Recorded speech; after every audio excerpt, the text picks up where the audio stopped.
e nos dedicando agora a determinações do Tribunal Superior Eleitoral, que estabeleceu restrições à cobertura sobre tudo o que vai poder ser dito daqui à frente. Essa decisão vem através de uma representação, respondendo uma representação da campanha do PT.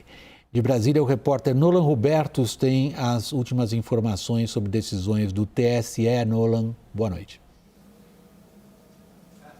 Boa noite, William. Boa noite a todos que acompanham o WW. Foi uma decisão apertada, William, 4-3. Um dos votos dos vencedores foi exatamente o do presidente do TSE, o ministro Alexandre de Moraes. Os ministros determinaram a retirada de todas as plataformas da Jovem Pan de peças publicitárias que mencionem que Lula foi o mais votado em presídios e que Lula defende o crime organizado. Eles também proibiram os comentaristas da emissora de tecerem essas críticas a Luiz Inácio Lula da Silva sob pena de multa de R$25 mil.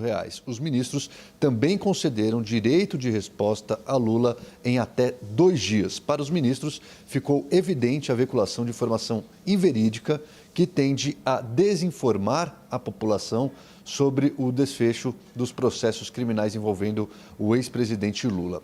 Em um editorial, hoje, a Jovem Pan diz que a emissora sempre se pautou em defesa das liberdades de expressão e também liberdades de imprensa e classificou de censura essa decisão do Tribunal Superior Eleitoral. A Associação Brasileira de Emissoras de Rádio e Televisão, a ABERT, divulgou uma nota, a gente vai ver na arte aí, dizendo o seguinte, que considera preocupante a escalada de decisões judiciais que interferem na programação das emissoras com o cerceamento da livre circulação de conteúdos jornalísticos, ideias e opiniões.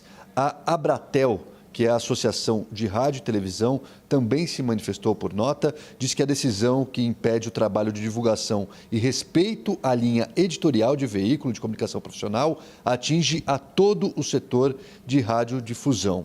Fecha aspas. Os ministros, William, também concederam hoje os primeiros direitos de respostas na televisão. Lula ganhou 184 direitos de respostas, 30 segundos de inserções para cada direito de resposta. Já Bolsonaro também ganhou, ele ganhou 14. Repetindo, Lula 184, Bolsonaro 14. As inserções vão ser da seguinte forma, elas vão ocupar o espaço destinado ao candidato adversário. William, eu volto ao estúdio com você. Obrigado, Nolan. Boa noite para você em Brasília. Qual é o impacto eleitoral? Das inserções? Sim. Acabam as inserções do Bolsonaro, praticamente. Acabaram as inserções do Bolsonaro até o final da campanha. Vamos lembrar que os eleitores indecisos e neném se informam mais pela televisão do que pelas redes sociais, né? Então você tem uma relação, os candidatos das redes sociais que se informam, os eleitores que se informam prioritariamente pelas redes sociais são um voto muito mais consolidado do que os eleitores que se informam pela televisão. Agora, eu queria fazer uma brincadeira aqui, William. Vamos lembrar o que foi... Cuidado, o assunto é sério. O assunto é super sério, mas eu quero fazer um paralelo. Vamos lá. Você lembra no debate da Globo a sequência de direitos de resposta?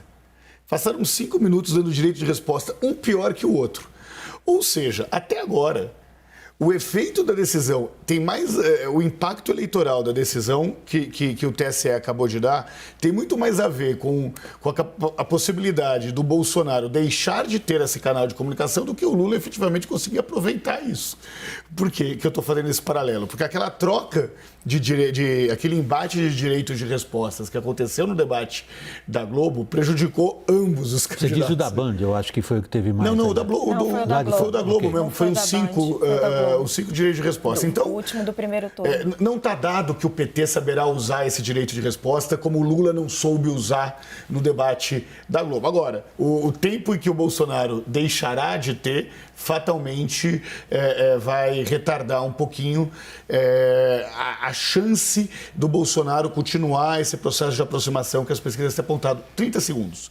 Por outro lado, vai aumentar o discurso de que ele é perseguido pelo TSE, de que ele é perseguido pela grande imprensa, de que ele luta contra o sistema. Então, essa narrativa do bolsonarismo sai fortalecido com essa decisão. Na próxima pergunta eu vou te pedir que você considere em que medida essa narrativa tem eficácia do ponto de vista de capturar votos ou não. Mas primeiro com a Raquel. Raquel, a gente entende como é difícil para o TSE, que, por exemplo, até aqui, como nós estávamos inclusive abordando isso em outras edições aqui, ninguém sabe definir ainda o que é fake news, provavelmente nunca se saberá. Todos nós sabemos que a defesa desse bem sagrado, da liberdade de expressão, está acima de tudo, mas que ela não pode significar liberdade de agressão. Agora se trata do ponto de vista político, não jurídico. Você não é jurista, nem eu, nem o Renato. Mas do ponto de vista político estabelecer se o TSE soube se movimentar nesse terreno tão perigoso. Olha, William, eu acho que é preciso sempre analisar caso a caso. Então, eu vou propor um caso específico. Vamos, acho que é melhor, porque nós estamos andando num terreno específico. Pantanoso. Sim, as inserções é uma coisa, a decisão em relação à emissora de TV é outra. Não, a decisão que provocou as notas de repúdio das associações que representam as emissoras tem a ver com o TSE dizer daqui para frente o que se pode comentar ou não em relação a determinados conteúdos. Essa é a questão que causou enorme repúdio. A punição da transgressão, não, ela está razoavelmente bem tipificada. E esse é o ponto mais polêmico. E ele bate direto nessa questão que você levantou no início da pergunta, que é o que é fake news. Porque o que a gente vê ali em relação a essa questão é uma divergência entre os ministros, e foi 4-3, sobre o que é fake news. A ministra Maria Cláudia entendeu que você chamar o Lula, de dizer que o Lula não foi inocentado, que ele é um ex-condenado, não seria fake news, porque isso é um debate que está na sociedade brasileira. Tem muita gente que diz, não, ele não foi julgado até o final, não tem como a gente saber teu argumento, Raquel, se ele é inocente. Isso vem daquela decisão que autorizou o Lula a chamar o Bolsonaro de genocida. Exato, que é do embate duro da política. Já o ministro Alexandre de Moraes, ele fez um entendimento estritamente jurídico. Não transitou, ele não é culpado, ele não transitou em julgado, ele não foi considerado culpado, então temos a presunção de inocência. Então, são dois entendimentos diferentes e aí um considerou esse fato uma fake news e, portanto, sujeito a uma censura prévia, porque fake news você não pode fazer, eu não posso sair por aí dizendo uma coisa que não é em público, na campanha, e o outro não. Então, você criou-se um clima sobre algo que é muito difícil de determinar, e aí você começou a fazer um julgamento prévio sobre o que os jornalistas vão poder dizer ou não a priori. Isso é muito complicado. A gente está cruzando um Rubicão e criando jurisprudência para o futuro. Inclusive... é a sombra perigosa. Exato, porque você não sabe o que vai acontecer, qual vai ser o próximo governo, como ele vai se comportar. O cálculo é mais claro ainda, Raquel. O que é um tribunal superior com essa jurisprudência na mão de um autocrata? William. O discurso, como você mencionou, foi entregue de graça para a campanha de Bolsonaro. De graça, quer dizer, com tudo isso que nós estamos considerando. Mas, enfim, a campanha do Bolsonaro se apropria ou desenvolve ainda mais uma narrativa na qual vem batendo há mais de ano, segundo a qual os tribunais superiores se juntaram para fazer do adversário dele o novo presidente. Os tribunais superiores esses que interferem em todos os setores da vida, econômica e política, e o resultado está aí. Isto é assim que o bolsonarismo descreve a situação. Quanto voto ele ganha? Olha, vamos lá. O grande desafio do Bolsonaro nessa eleição era manter uma narrativa anti-establishment sendo incumbente. Isso não é uma tarefa fácil, porque o incumbente tem que mostrar que veio. O incumbente tem uma prestação de contas a fazer sobre as atividades que ele teve nos últimos 4 anos. A narrativa bolsonarista, em todo momento, foi se manter alheio às cobranças sobre essa entrega, culpando os governadores, culpando o judiciário, culpando qualquer um que não fosse objetivamente o governo.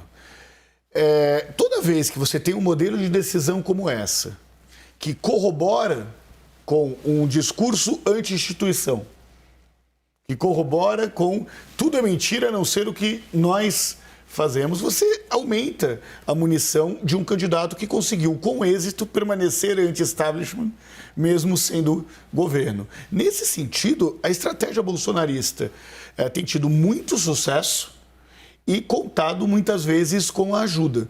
Lembrando que não adianta pegar agora o recorte dele elogiando o Alexandre Moraes pela decisão que ele deu relacionada à Venezuela e tentar explorar algum tipo de contradição.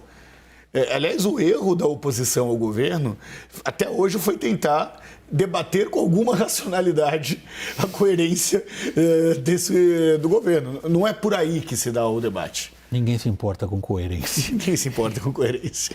Raquel, muito obrigado. Nós estamos encerrando essa edição, especialmente a você, Renato. Obrigado. Pela disposição em estar aqui conosco na bancada. Volte sempre.